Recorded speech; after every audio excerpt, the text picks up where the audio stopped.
আজকে মঙ্গলবার বেগুন পুড়িয়েছিলাম, সেটাই এখন আস্তে আস্তে করে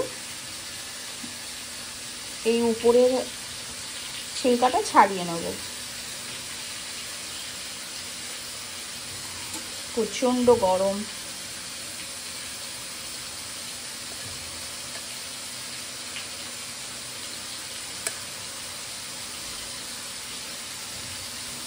এদিকে বেগুনটা আমি পুরো ছাড়িয়ে নিয়েছি। এখানে বেগুন পোড়া করব, তার জন্য যে দুটো শুকনো লঙ্কা পুড়িয়ে নিলাম, আর বেগুনের ভিতরে কাঁচা লঙ্কা সেদ্ধ দিয়ে দিয়েছিলাম। এখানে কাঁচা লঙ্কা আছে, ধনেপাতা কুচিয়ে নিয়েছি, পেঁয়াজ কুচি নিয়েছি। এখন দিয়ে দেবো লবণ, সরষের তেল,